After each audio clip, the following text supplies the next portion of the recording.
Parashat Beshalach.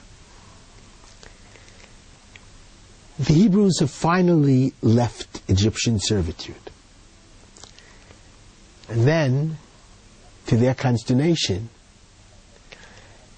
as they begin their march through the desert, the Reed Sea is laid out in front of them, and in back of them they hear the hordes of Egyptians coming to take them back into Egyptian slavery.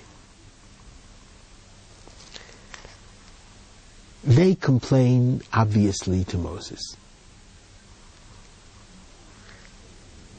And Moses, in turn, turns to God. Exodus chapter 14, verse 15. God says to Moses, Ma titzak elai. Why are you crying out to me? Speak to the people of Israel and let them move forward. It's a very difficult commentary of Rashi. God says to Moses, Ma titzak elai, why are you crying out to me? From here, says Rashi, it's clear that Moses prayed to God. Please listen to Rashi's words. Says God to Moses, Lo eit ata laha'arich b'tfilah. This is not the time now for you to have a lengthy prayer. She'Yisrael netunin b'tzara, when Israel is involved in such pain and suffering.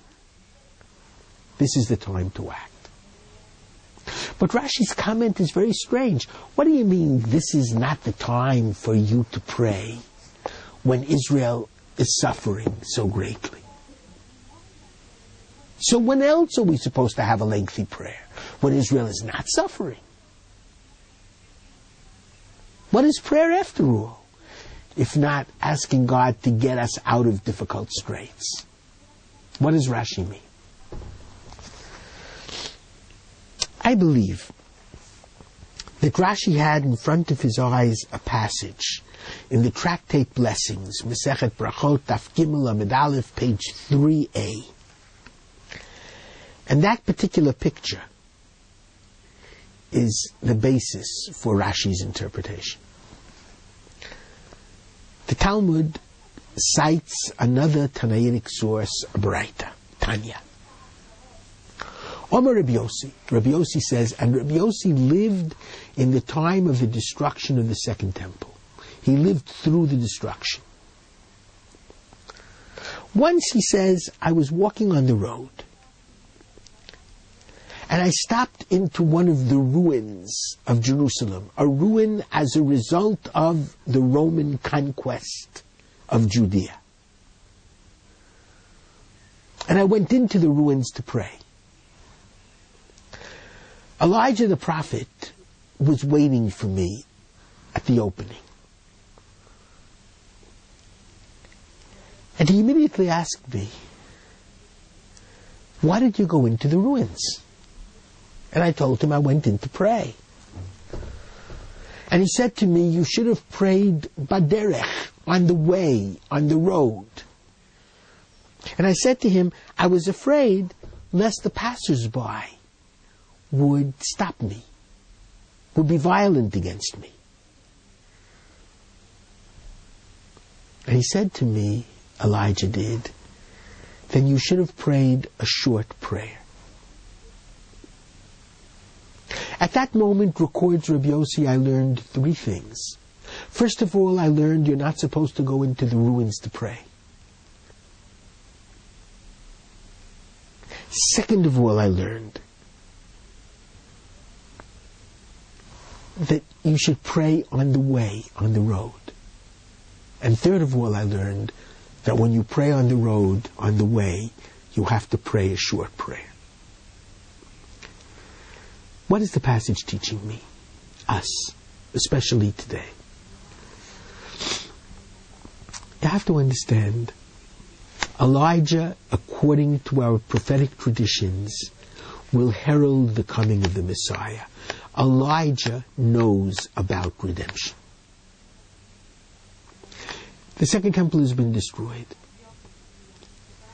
The reaction of Rabbi Yossi and so many Jews, for almost 2,000 years so many Jews, was to go into a ruins and pray. Tikkun Chatzot. God, listen to our prayers, somehow rebuild the temple and give us back our sovereignty. Elijah says, don't pray in despair in the ruins. Go on the road to redemption, the road to rebuilding, the road to replanting.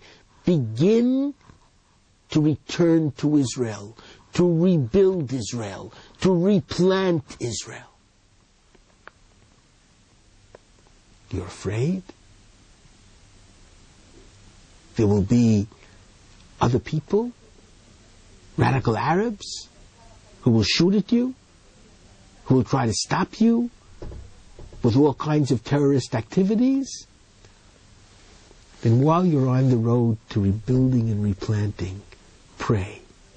But make it a short prayer, because what's really necessary to overcome destruction is to begin the process of rebuilding. Don't wait for the Messiah.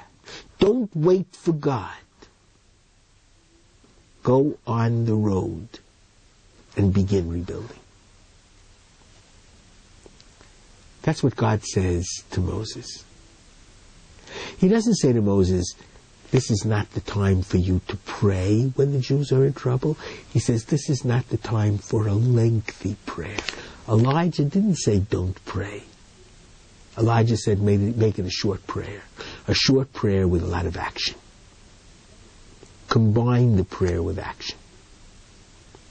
And it's only when the religious Zionists did that, after close to 2,000 years of exile, when we started rebuilding and replanting ourselves together with prayer, did we succeed in returning to our homeland. Shabbat Shalom.